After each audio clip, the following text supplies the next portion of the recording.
ఆయన పైకి తీసుకున్నాడు. ఉట్టికి తీసుకోవడం కాదు, ఆయన పైకి తీసుకున్నాడు.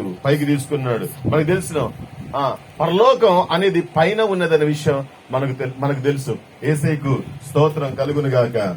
కాబట్టి ఈ రోజున ఎందుకు తీసుకొని పోతున్నారు అంటే మన బాధలు చూడొద్దు.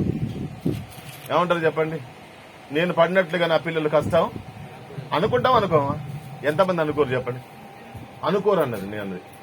ఇప్పుడు నేను చాలా కష్టపడ్డా, నా పిల్లలు మాత్రం ఇంకా నాకంటే కష్టపడాలా అని ఎవరు అనుకుంటారు? అనుకోరా? కొంతమంది కూడా అనుకునేటోళ్ళు కూడా ఉండుండొచ్చు.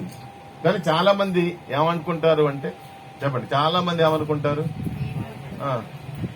నేనులాగా అంటే నిజంగా ప్రేమించేటోళ్ళైతే, నిజంగా బిడ్డలను ప్రేమించేటోళ్ళైతే, కుటుంబాన్ని ప్రేమించేటోళ్ళైతే నేను పడిన బాధలు వాళ్ళు హృదయపూర్వకంగా కోరుకుంటారు.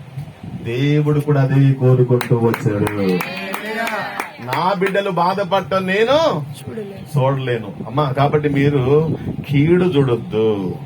మీరు కీడును చూసినప్పుడు ఏమనిపిస్తుంది చెప్పండి?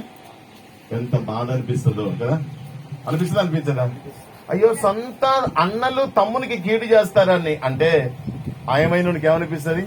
అయ్యో, లోకం ఎంత చెడిపోతుందా, అన్నదమ్ముల మధ్యలో కూడా ప్రేమలు కరువైపోతున్నాయా అనిపిస్తుంది చెప్పండి. ఆప్యాయతలు ఎంత దూరం అయిపోతున్నాయా అని బాధపడతా ఉంటారు.